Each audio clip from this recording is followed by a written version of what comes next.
गरीब ना सतगुरु जननी जना जाके मैंने बाप। अब सुन लो ये वाणी। अब समझदार को तो एक ही पॉइंट बहुत होता है, और भैंस के आगे कितनी बीन बजा लो उसके समझ में नहीं आनी। अब गुरुजी सतगुरु की परिभाषा बता रहे हैं कि सतगुरु कौन होता है। सतगुरु का पद इस गंदे लोक में आके कौन प्रदान करता है, क्योंकि सतगुरु की पदवी यहां होती है, सतलोक में नहीं है सतगुरु की पदवी। क्योंकि सतलोक में कोई ज्ञान नहीं दिया जाता, वहां कोई सत्संग नहीं किया जाता। ज्ञान तो यहां आकर समझाने की जरूरत पड़ रही है, क्योंकि यहां पे ज्ञान का टोटा है, यहां पे टोटल अज्ञान है। इसलिए उस परमात्मा कबीर जी ने धरती पे आके सतगुरु की भूमिका करनी पड़ती है, जो सच्चा ज्ञान दे। सतलोक में जरूरत नहीं पड़ती परमात्मा को सतगुरु की पदवी की। इस गंदे लोक में आके तो ज्ञान देना होता है, सच्ची राह बतानी होती है। अरे वहां तो ऑलरेडी जो आत्मा है वो मोक्ष प्राप्त है, उनको तो सच्चा ज्ञान देने की आवश्यकता है नहीं। भाई पढ़ाई की आवश्यकता कहां पड़ती है, जब आदमी नौकरी लग जाता उस समय, या जो स्कूल में जा रहा उस समय। अरे नौकरी लगने के बाद फिर उसको पढ़ने की जरूरत नहीं है, वो पढ़ के तो आया है। तो इसी प्रकार सतलोक में ज्ञान देने की जरूरत नहीं है, वहां कोई सतगुरु की जरूरत नहीं है, या नीचे आके ज्ञान देने की जरूरत पड़ रही है। इसलिए परमात्मा सतगुरु की पदवी धारण करता है नीचे आके। तो आज सतगुरु की पदवी पे कौन है, जिनके बराबर दूसरा कोई सतगुरु नहीं धरती पे, तो ये तो आप सब जानते हो। तुरंत कहोगे सतगुरु रामपाल जी, सतगुरु रामपाल जी। तो सतगुरु की पदवी इस काल लोक में आके सच्चा ज्ञान बता के कौन प्रदान करता है, कौन निभाता है? खुद कबीर भगवान। तो सतगुरु कौन होता है, सतगुरु की पहचान क्या है? अब वो परिभाषा बता रहे हैं गुरु जी कि ना सतगुरु जननी जने, यानी सतगुरु किसी मां के गर्भ से जन्म नहीं लेता। ना सतगुरु जननी जने जाके माना बाप, और पिंड ब्रह्मांड से रहित है। पिंड यानी शरीर नहीं है उसका, पिंड ब्रह्मांड से रहित है। ना वहां तीनों ताप, सतलोक में कोई कष्ट नहीं है, जहां सतगुरु बैठे होते हैं, जो यहां आके हमें ज्ञान देते हैं।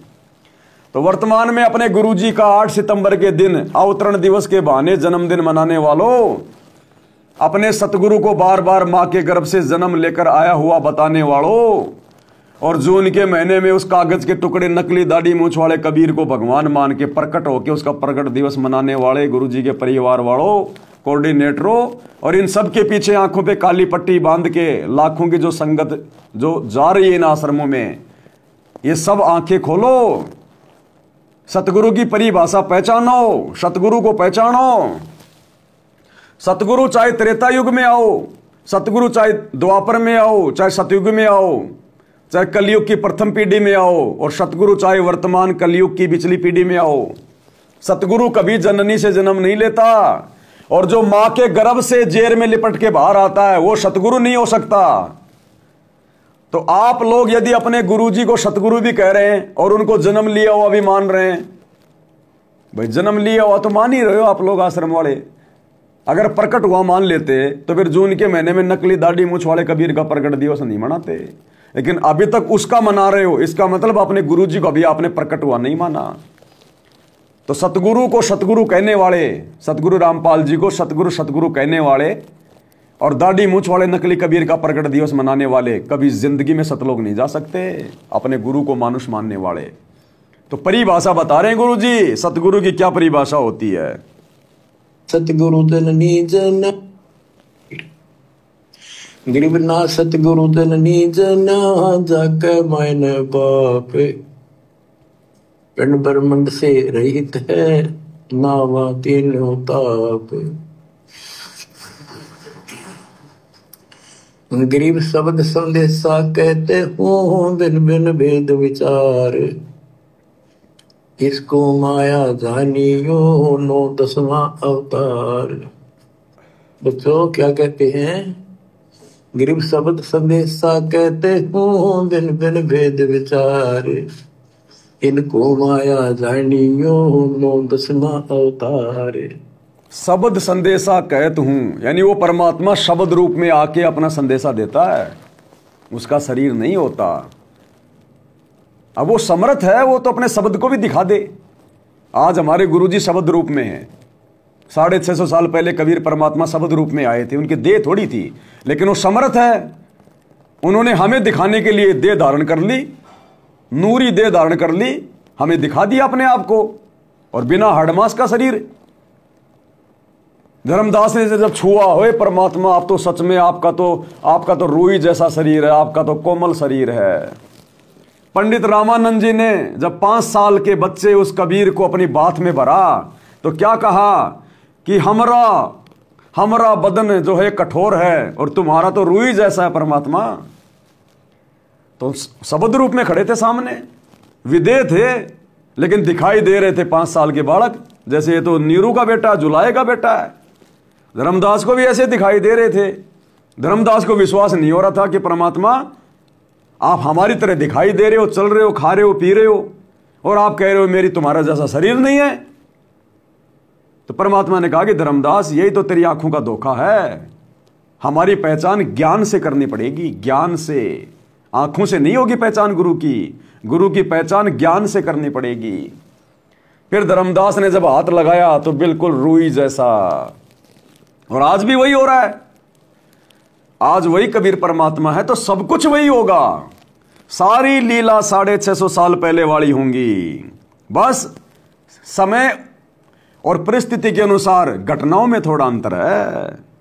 तो आज भी ऐसी बात नहीं है कि परमात्मा का शरीर कोमल नहीं है, रूई का शरीर नहीं होगा। लेकिन भैया जिन हरि जैसा सुमरिया ताको तैसा लाभ, जिसने भगवान को जिस दृष्टि से देखा है परमात्मा वैसा ही व्यवहार करेगा। जिसने गुरु को शब्द रूप में मान लिया, नूरी मान लिया, भगवान मान लिया गुरु को, सतगुरु रामपाल जी को, वो जब उनके चरणों की सेवा करेंगे तो उनको तो रूही जैसा लगेगा। और जिसने गुरु को हाड़मास में मान रखा है, जन्म लिए हुआ मान रखा है, उसको तो भैया पत्थर जैसा लगेगा, चाहे कितने दबा दबा के देख लेना। ये तो जाकी मालिक कहते हैं ना कि वो कौन सी एक वाणी है कि जाकी जैसी दृष्टि है, ऐसी कुछ वाणी आती है वो। हाँ, जिन हरि जैसा देखा जिनकी जैसी दृष्टि, ऐसी कुछ वाणी मुझे ध्यान नहीं आ रही। तो वर्तमान में भी सतगुरु रामपाल जी परमेश्वर जी अपने मुख कमल से बोल के हमें विश्वास दिला रहे हैं कि करोथा आश्रम में कैसे एक भगत आया, उसके दांतों में दर्द था, दांत उसके हिल रहे थे, खाना खाया नहीं जा रहा था। गुरुजी से नाम लिया, नाम लेते ही दांतों का दर्द गायब। दांत हिल रहे हैं लेकिन दर्द नहीं हो रहा, बढ़िया खाना खाया। और फिर वो भगत जब गुरुजी के चरणों की सेवा करने गया आश्रम में, उसको समय दिया परमात्मा ने, उदाहरण बनवाना था गुरुजी ने, हम तक ये संदेशा पहुंचाना था गुरुजी ने, इस घटना को जन्म दिया गुरुजी ने। जब वो भगत गया गुरुजी की चरण सेवा में तो भगत कह रहा था कि मुझे तो जब मैं चरण सेवा कर रहा था तो रूई से भी नरम, अब रूई से नरम क्या होगा, फोम से भी मुलायम गुरुजी के हाथ पैर, यूं दबा रहा है तो हाथों में आ रहे हैं हाथ पैर, यूं जैसे हम किसी चीज को यूं करते तो यूं हो जाती है। तब उसको विश्वास हुआ कि अब आपसे बढ़ के शक्ति और कौन है। अब ये बात कोई भगत नहीं कह रहा, गुरुजी उस भगत की बात को जो उसने इंटरव्यू दिया था अपने मुख से बोल के सुना रहे हैं। तो भगवान तो झूठ नहीं कहेगा। तो हम पिछली पीढ़ी वालों को विश्वास दिलाने के लिए कि नालायको तुम्हारा गुरु ही कबीर है, तुम्हारा गुरु ही नूरी है, परमात्मा है, विदेह है, और विचार कर लो इन बातों पे, अब विश्वास कर लो इन बातों पे कि गुरुजी परमात्मा है, परमेश्वर हैं। तो गुरुजी अपने मुख कमल से उस भगत का इंटरव्यू 2 मिनट में सुना रहे हैं, 2 मिनट में। तो फिर मैंने 25/7/2005 में क्रोथा आश्रम में जाकर नाम ले लिया। 25 जुलाई 2005 को नाम लिया। नाम लेने के से 2 साल पहले मैं पायरिया रोग से ग्रस्त था, यानी नाम लेने से पहले दांतों में पायरिया रोग था। सारे जाड़ दांत हिलने लग गए थे। जब नाम लेने गया तो गोली खाना भूल गया। सोचा दर्द बहुत है, नाम नहीं जपा गया तो पाप का भागी बनूंगा। लेकिन सोचा देखा जाएगा, नाम तो ले लूं। जब नाम लिया तो पता नहीं चला कि जाड़ का दर्द कहाँ गया। ऐसा हो गया कि दर्द कभी था ही नहीं। फिर नाम लेने के बाद आश्रम क्रोथा में खाना खाया तो दर्द नहीं हुआ। दांतों को हाथ लगाकर देखा तो वो हिल रहे थे, लेकिन कम हिल रहे थे और वो अब भी हिलते हैं, लेकिन तकलीफ नहीं। इसके बाद दर्शनों के लिए गया तो चरण सेवा मिली। तो सतगुरु देव के चरण ऐसे लगे जैसे फोम की रुई से भी नरम हो। तो मैं तो ऐसा हो गया कि न कोई चिंता और न कोई तकलीफ। मैं बहुत खुश हो गया। अपने आप ही मन में आता रहा कि इनसे ऊपर कोई और शक्ति नहीं। इसके बाद दर्शनों के लिए गया तो चरण सेवा मिली। तो सतगुरु देव के चरण ऐसे लगे जैसे फोम की रुई से भी नरम हो। तो मैं तो ऐसा हो गया कि न कोई चिंता और न कोई तकलीफ। मैं बहुत खुश हो गया। अपने आप ही मन में आता रहा कि इनसे ऊपर कोई और शक्ति नहीं। तो जैसे उस भगत भाई के दांतों का दर्द ठीक हुआ तो उसको विश्वास हो गया कि भाई ये तो परम शक्ति है। तो परमात्मा ने उसके विश्वास को और अधिक बढ़ाया। और जब वो चरणों की सेवा के लिए गया तो जब चरण सेवा करने लगा तो ऐसा लगा जैसे रुई से भी नरम, रुई से भी नरम। अब गुरुजी अपने मुख से बता रहे हैं ये बात है। तो बताओ इनका आडमास का शरीर है क्या? हम गधे कहां घूम रहे हैं? कलयुग की पिछली पीढ़ी में इतना ज्ञान लेके, शिक्षा लेके, इतने प्रमाण, इतने सत्संग सुन के भी हम उस दाढ़ी मूंछ वाले नकली कागज के टुकड़े को कबीर मान के प्रगट दिवस मना रहे हैं और अपने गुरुजी का जन्मदिन मना रहे हैं। तो ये मां के गर्भ से जन्म लेके आया है क्या? अरे बिना हाड़मास का आता है क्या मां के गर्भ से बाहर? इसलिए परमात्मा कहते हैं, भगत भाई बहन लिख लिख के भेज रहे हैं उस वाणी को, कि जाकी रही भावना जैसी तिन प्रभु मूरत देखी वैसी। कि जिसने अपने गुरुजी को जिस भाव से देखा, परमात्मा उसी भाव में उसको अपना अनुभव करवा देते हैं। तो भैया जो गुरुजी को परमात्मा मानेगा उसको तो भैया ऐसे ही अनुभव होगा, ऐसे ही मौज होगी उस भगत की। तो उसको तो रुई से भी नरम, वो तो गदगद हो जाएगा कि बिल्कुल सत्य बात है, मेरे गुरुजी परमात्मा है। और जिस मूर्ख ने कागज के टुकड़े को भगवान मान रखा, दाढ़ी मूंछ वाले को, और फॉर्मलिटी के लिए जुबान से भोंकता रहता हमारे गुरुजी भगवान, हमारे गुरुजी भगवान, उसको तो आडमास ही दिखाई देगा। तो कहते हैं जाकी रही भावना जैसी प्रभु मूरत देखी तिन तैसी। तो भाई और बहनों, ये गलती अब हमने पिछली पीढ़ी में नहीं करनी है। थोड़ी देर का सत्संग और है, फिर समाप्त करेंगे। कहती है 9-10 अवतार आए जिनको तुम भगवान मानते हो, ये भी काल का जाल है, यह भी माया थी। गरीब कृष्ण कन्हैया राम है, बलि बावन अवतारे, हिरणाकुश नरसिंह है, ये सब माया विस्तार। गरीब ओ तो अचल अनूप है, नूरी दे शरीर, करता हो अवतरे ये माया के रघुवीर। ये करता तुम काम है, अंत में बिरान मट्टी करवा कर मरे। श्री कृष्ण पैर में कीर लाग कमरा विशेला। श्री रामचंद्र जी ने सरयू नदी में जल समाधि ली, डूब कर मरा। गरीब वो तो अचल अनूप है, अविनाशी है वो तो। अब बताओ, गुरुजी कह रहे श्री कृष्ण जी के पैर में जहरीला तीर लगा, हाय हाय करके मरा। और श्री रामचंद्र जी ने सरयू नदी में जल समाधि ली, डूब के मरा। डूब के मरना यानी आत्महत्या करना। क्योंकि गुरुजी ने उसका पूरा इतिहास बता दिया, असली इतिहास, कि अंत में वो इतना दुखी हो गया जैसे कोई पागल हो जाता है। क्योंकि पत्नी ने उसको अस्वीकार कर दिया, बच्चे उससे उसके विमुख हो गए, उसके दुश्मन बन गए। लक्ष्मण को उसने मृत्युदंड की सजा सुना दी अपने भाई को। नगरवासी उसको हाय हाय करने लग गए, माता पिता उसके रहे नहीं। अंत में बेचारा पागल जैसा हो गया श्री रामचंद्र, विष्णु का अवतार, ये करता। और सरयू नदी में डूब के मरा, आत्महत्या की। अब आत्महत्या करना तो कायरों का काम बताया गुरुजी ने। और उस रामचंद्र जी के निमित्त होके गुरुजी के बेटा बेटियों ने, इस परिवार ने अयोध्या में जाके भंडारा लगा दिया। बताओ, तो ये काल के हैं या गुरुजी के हैं? ये गुरुजी के भक्तों से ले लेके पैसा और काल की गोद में जाके ये तो काल का काम आसान कर रहे हैं। ये तो काल के पक्ष में खड़े हैं गुरुजी के परिवार वाले कोऑर्डिनेटर। संगत का जूता संगत के सिर पे मार रहे हैं। संगत का ज्योति पाठ और दान का पैसा और संगत की ही मर्यादा तुड़वाने के लिए दुनिया भर के कुकर्म कर रहे हैं। तो भाई और बहनों, आप और हमारा सौभाग्य सत्सेवकों का, जो गुरुजी ने हमें सार शब्द देकर हमारी सद्बुद्धि खोल दी। गुरुजी हमारे घट में आके बैठ गए, नहीं तो इस हाड़ मांस के शरीर में इतना विवेक नहीं हो सकता, इतनी दूरदर्शिता एक भगत के अंदर नहीं आ सकती जो आज हजारों सत्सेवकों में आ गई, क्योंकि हमारे अंदर गुरुजी समा गए। और गुरुजी समाएंगे पवित्र देह में, जो सारे विषय विकार छोड़ देगी, सारी परंपराओं को, रिवाजों को छोड़ देगी, मान बढ़ाई अहंकार की जो गंदगी है उससे दूर हो जाएगी, अपने गुरुजी को ही परमात्मा मानेगी, गुरु की प्रत्येक आज्ञा में चलेगी, वो पवित्र देह हो जाती है और उस जगह पे परमात्मा निवास करता है।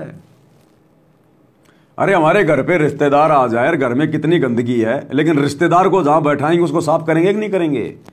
तो भगवान क्या गंदगी में आके बैठ जाएगा? भगत ने पवित्र होना पड़ेगा। पवित्र होने के लिए गुरुजी ने सत्संग दे दिया, सुमरण दे दिया, मर्यादा दे दी।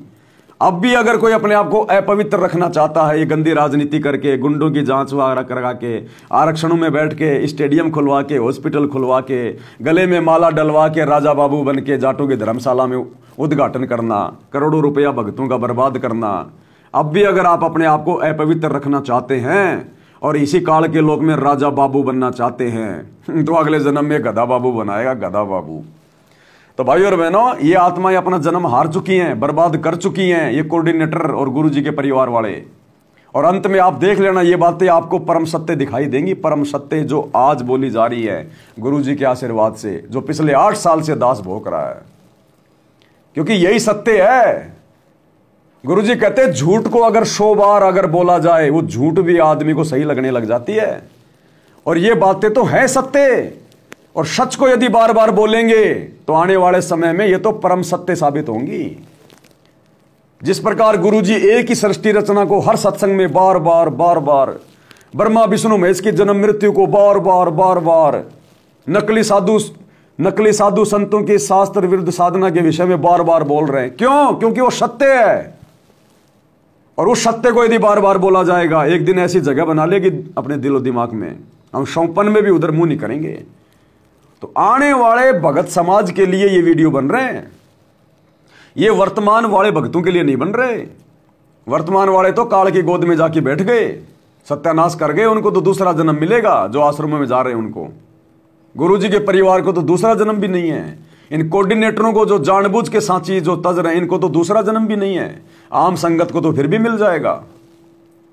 तो ये वीडियो वर्तमान में केवल उन भक्तों के लिए है जो गुरु को परमात्मा मान के भक्ति कर रहे हैं, तो उनका तो आगे से आगे विश्वास बढ़ेगा। और आने वाला जो भगत समाज होगा, उनको इन वीडियो के माध्यम से जानकारी मिल जाएगी कि हम कहां धोखा खाएंगे, हमारे से पहले वाले भगत भाई बहन कहां कहां धोखा खाए। जैसे आज हमें गुरुजी 650 साल पहले वाली वो कहानियां सुना रहे हैं, धर्मदास की कहानी, धर्मदास ने कहां गलती करी, कैसे वो अपने पुत्र मोह में आ गया। अर्जुन सर्जुन की कहानी, कैसे अर्जुन सर्जुन ने अपने गुरु के ऊपर अविश्वास किया, कैसे उन्होंने अपने गुरुजी को सलाह दी और अपना जीवन बर्बाद किया। सर्वानंद की कथा, नीरू नीमा की कथा, नेकी से उसमन की कथा। तो आज हमें अपने ही भगत भाई बहनों के इतिहास को सुनकर देखकर जानकारी मिल रही है ना, हम दृढ़ हो रहे हैं ना। ऐसे ही वर्तमान में ये जो वीडियो बन रहे हैं, ये वर्तमान में केवल सत्सेवकों के काम के हैं, और आने वाले समय में जो परमात्मा की जो मिन्नी सतलोक से आत्माएं आएंगी, जिन आत्माओं का परमात्मा ने मोक्ष करना है, ये उन आत्माओं के काम आएंगे। ये वीडियो आने वाले समय में गुरुजी के सत्संग और साथ संगति के वीडियो, दो ही चीज चलेंगी, और बकवाद नहीं चलेगी कुछ भी।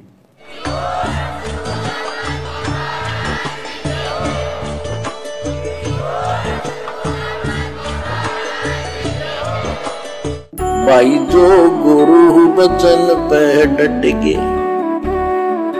कट गे फंद 84 के, कट गे फंद 84 के, कट गे फंद 84 के।